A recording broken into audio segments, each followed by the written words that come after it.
Olá pessoal, nós vamos começar aqui a nossa aula sobre legislação de trânsito.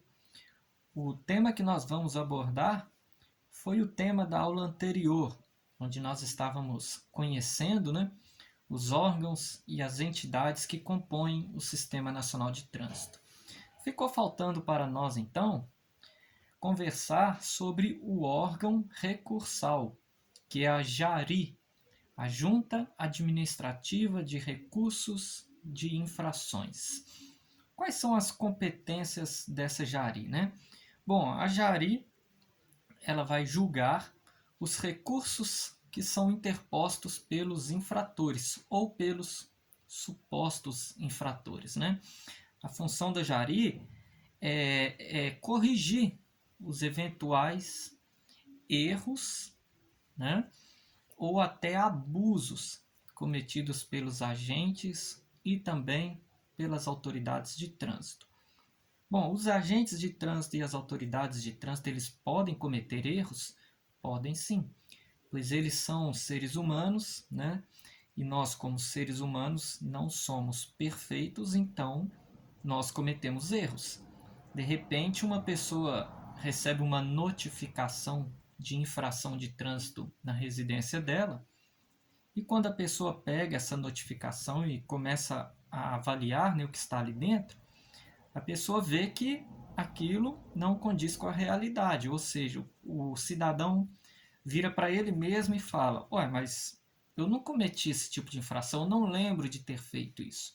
Então pode ter acontecido um erro do agente de trânsito ao lavrar um auto de infração.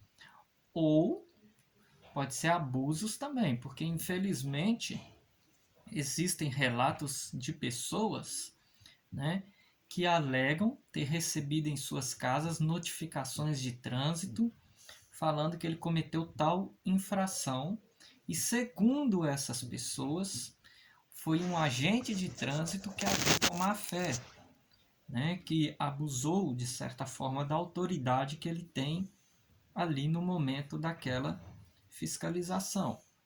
Então a JARI ela tem essa função aí, ela vai corrigir os eventuais erros, que são os enganos cometidos pelos agentes de trânsito ou pelas autoridades de trânsito, e até os abusos que podem acontecer sim.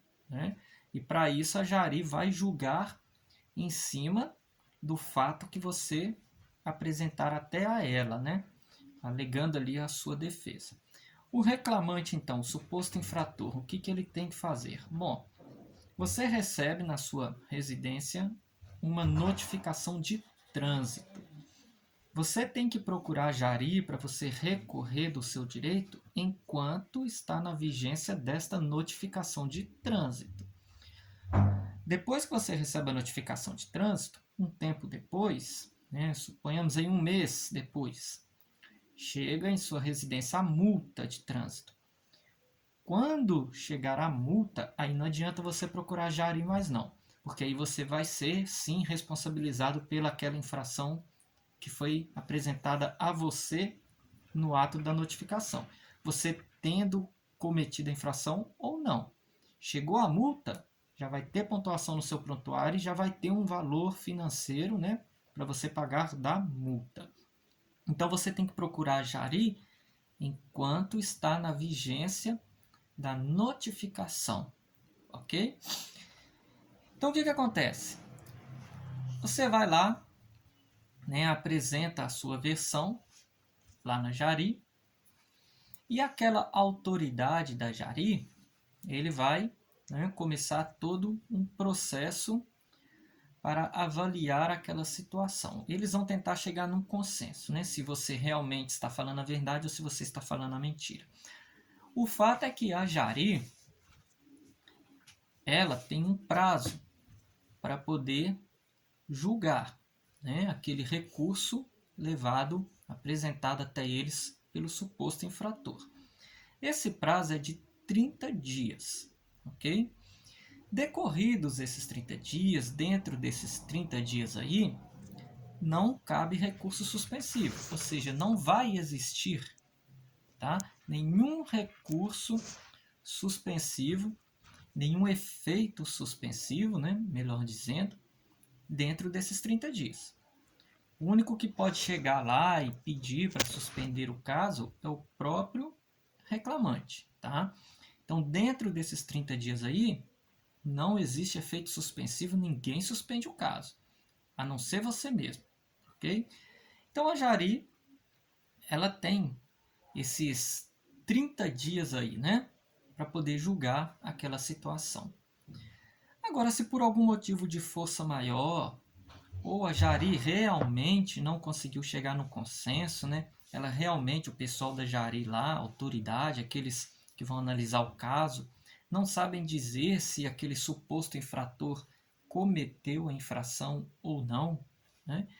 Então, passados esses 30 dias, não conseguiram chegar em um consenso, aí sim, aí a autoridade, né, que impôs aquele recurso perante Jari, ele mesmo vai dar o caso como suspenso, não vai ter pontuação no seu prontuário, não vai vir uma multa para você pagar valores financeiros, vai ficar tudo suspenso, tudo arquivado. Por quê? Porque a Jari, né, que tem como função aí corrigir os erros ou enganos, ou os abusos, eles mesmos não sabem dizer se você cometeu infração ou não. Então, a autoridade de trânsito vai suspender o caso depois desses 30 dias, ok? Mas até, né, dentro desses 30 dias, nem a autoridade de trânsito suspende o caso, somente você, ok? Então, essa é a Jari, é o órgão recursal, é o último órgão do Sistema Nacional de Trânsito que nós estamos estudando, né? Os outros a gente viu na aula anterior.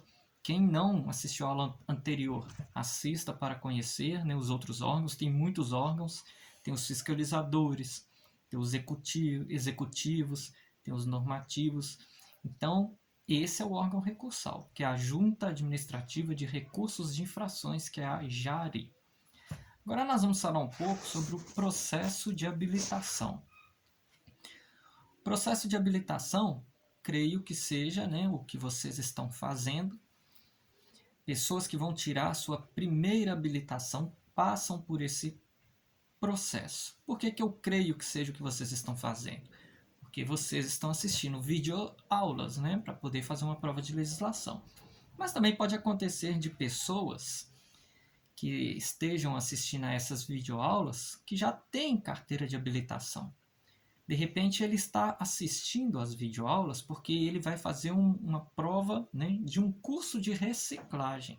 Porque o curso de reciclagem ele é estabelecido para condutores infratores. Ou seja, já é uma pessoa que tem habilitação, mas ele cometeu um certo número de infrações e acabou, né, sendo determinado para ele fazer um curso de reciclagem, que basicamente é assistir aulas também de legislação de trânsito e ter que fazer uma prova teórica igual quem está começando, né, a tirar a sua primeira habilitação. Mas o processo de habilitação é para quem ainda não é habilitado, ok? Bom, o candidato à sua primeira habilitação, ele tem que atender a certos requisitos para se iniciar esse processo de habilitação. Dentre esses requisitos aí, nós temos o seguinte: a pessoa ela tem que possuir RG. O que é o RG? É a identidade, o registro geral da pessoa, né? Então isso é um requisito. O candidato tem que possuir RG, a identidade. Caso ele não possua um RG, uma identidade, aí ele tem que possuir o documento equivalente à identidade. O documento equivalente à identidade que o Detran aceita é a carteira de trabalho no modelo novo, ok? Então esses são requisitos: possuir RG ou documento equivalente. Além do RG, a pessoa também precisa possuir o cadastro de pessoas físicas, ou seja, o CPF. Você precisa do número do CPF para você iniciar o seu processo de habilitação. Mas pensa na situação: a pessoa não tem identidade, não tem carteira de trabalho e não tem CPF, está querendo tirar uma carteira de habilitação. É complicado, né? Tem que tirar os documentos básicos primeiro para depois pleitear uma CNH, uma carteira de habilitação. Além do RG ou equivalente e do CPF, o candidato ele também tem que atender ao seguinte requisito. Ele tem que saber ler e escrever em qualquer nível de escolaridade. Não existe esse negócio de que tem que ter curso superior, tem que ter ensino médio completo. Não existe isso. Saber ler e escrever em qualquer nível de escolaridade. Mas por que eu preciso saber ler e escrever? Porque você, né, vai fazer aulas teóricas. Você tem um livro para ler, você tem uma prova de legislação para fazer, né? Então, se a pessoa não sabe ler, não sabe escrever, complica. Como que ele vai passar na parte teórica, onde ele tem que ler e responder a perguntas? Não é mesmo? E além dos documentos já citados e de saber ler e escrever em qualquer nível de escolaridade, o candidato precisa também de atender o seguinte requisito. Ele precisa ser penalmente imputável. Isso mesmo. Isso cai muito na prova e as pessoas têm bastante dúvida do que é isso. Ser penalmente imputável. Muitas pessoas falam assim, isso é fácil. Ser penalmente imputável é ser maior de 18 anos, porque no Brasil só pode iniciar um processo de habilitação com 18 anos. Você não tira a carteira, né, com menos de 18. Realmente, no Brasil, você não vai tirar a carteira com 16, com 17 anos, igual em outros países. Somente acima dos 18. Mas o penalmente imputável vai além, né, de estar acima de 18 anos. O penalmente imputável, na verdade, é a pessoa que vai poder responder pelos crimes que ele cometer lá no trânsito. A gente sabe que aqui no Brasil, os menores de 18 não vão a juizado, né, responder por seus crimes para serem condenados às prisões. Então, beleza, mais uma vez entrou a questão do 18 anos para cima. Porém, vocês vão concordar comigo o seguinte, existem pessoas que são até adultos, de repente o cidadão tem 25 anos, 30, 40, 50, 70, ou seja, são maiores de 18. Mas são pessoas que têm problemas mentais. São pessoas que às vezes têm um problema de esquizofrenia, né? Pessoas realmente com problemas mentais, são diversos os problemas mentais, eu não vou entrar aqui em detalhes citá-los, né? Mas esse tipo de pessoa, quando eles cometem um crime, inconscientemente, porque eles não têm consciência do que estão fazendo, eles não vão para a cadeia, eles não vão para um tribunal, eles vão para clínicas, né, para tratar desse problema, ficarem lá internadas porque são consideradas pessoas que são até um risco para a sociedade. Mas não é de forma consciente, é por terem problemas mentais. Então, penalmente imputável é a pessoa que vai poder ser responsável pelos crimes que ela cometer no trânsito, tá?